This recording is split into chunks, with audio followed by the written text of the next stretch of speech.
Jadi saya klarifikasikan, bukan klarifikasi, sebenarnya itu juga meluruskan dari salah paham tentang fasdu. Satu aja dasarnya dulu.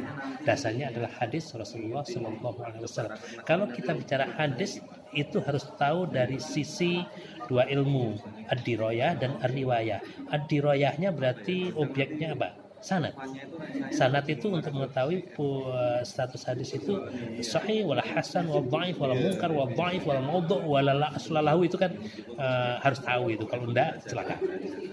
Posisi hadis tentang hijamah, kok hijamah lagi ya? Tentang fasdu hijamah, itu hadisnya dhaif jiddan. Kenapa saya katakan dhaif jiddan?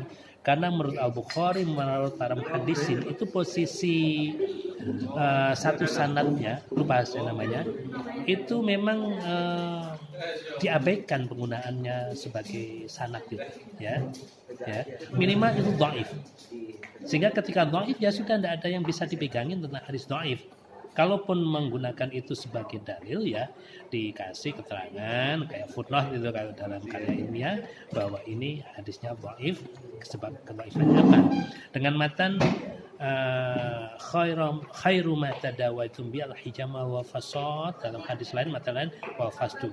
Nah, itu sebaik-baik pengobatan yang kalian adalah hijama dan fast, itu dhaif. Sekali lagi hadisnya dhaif, diriwayatkan oleh Abu Nuaim Al-Isfahani dalam kitab beliau At-Tibbun Nabawi, hadis nomor piro ya lali ya. Ada di mobil itu ya. Ya, ada di mobil, nanti boleh di shoot ulang, ada di mobil depan. Kalau tidak salah hadis nomor 283. Wallahu a'lam, nanti bisa dicek lagi. Saya bisa salah, ya. Terus kenapa orang kok membuat perbandingan antara fasdu dengan hijama? Jauh. Satu, dalilnya lagi. Dalil hijama itu hadisnya ratusan, dari hadis sahih hasan saja udah ratusan. Belum lagi tambahan yang dhaif itu. Fasdu hanya satu hadis dari satu sanad, dan itu lagi-lagi saya katakan dhaif. Kenapa kita tidak berpegang kepada sunnah tibbiyah Rasulullah yang dalilnya sahih? Apa hijama? Jadi tidak ada apa-apa nih dibandingkan antara hijama karo fasdu dari sisi dalil acuan. Kedua, pendekatannya keilmuan. Apa yang dikeluarkan dengan darah fasdu? Keluarnya dari pembuluh darah, vein, ya. Kalau bukan, yang dikeluarkan menurut Taibah Thyri Journal itu GPS, causative pathological substances, dan ada lebih dari yang anak punya, maksudnya lebih dari 20 jurnal tentang efektivitas dan manfaat hijama. Jadi sangat banyak sekali itu sebagai pembuktian ilmiah bahwa hijama memang super. Beda dengan fasdu. Wallahu alam, Anda belum dapatkan satu pun jurnal ilmiah tentang effectivity fasdu. Karena apa? Sebetulnya dari prakteknya itu, fasdu itu sami mawon kalian donor darah. Pertanyaannya, ya, kan banyak saya akan donor darah di PMI tapi ditolak karena bla bla bla bla, karena hipertensi, karena hiperkolesterolemia, karena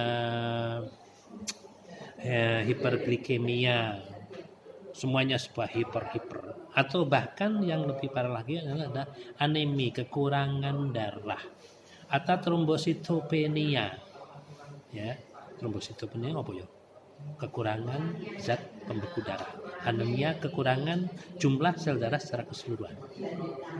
Seandainya seseorang sebelum ada pemeriksaan observasi tentang kondisi darahnya bagaimana, apakah cukup untuk bisa dikeluarkan seperti kasus-kasus anemia atau trombositomia tadi, kalau tidak ada tiba-tiba dikeluarkan darahnya lewat fasdu, maka itu akan merusak semua organ-organ dalam, jantung, paru, liver, ginjal. Yang pertama kayaknya ya jatuh, baru kedua ginjal. Masya Allah. Hati-hati. Loh, banyak teman-teman yang berpikir dan menyatakan sebuah statement, ya, tidak ada satupun yang mengalami bla bla bla bla setelah di fasdu. Efek itu kan ada yang langsung, ada yang tidak langsung. Ya, ada yang langsung, ada tidak langsung. Ya, kalau langsung itu udah kelihatan ya. Dan saya sudah dapatkan banyak cerita, banyak orang yang sinkop, bahkan sampai shock total setelah di fasdu.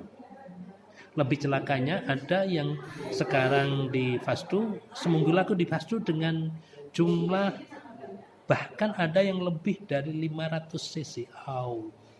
Itu Allah. banyak banget loh.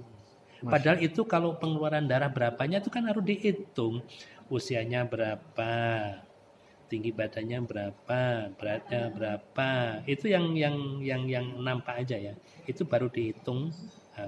Kira-kira toleransi pengeluarannya berapa? Ada enggak analisis kayak gitu? Kalau enggak ada,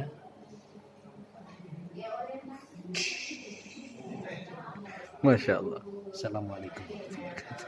Alhamdulillah, itulah penjelasan dari Ketua Dewan Suro PBI yang hari ini dalam acara Rapat Kerja Nasional Bekam Indonesia pada tanggal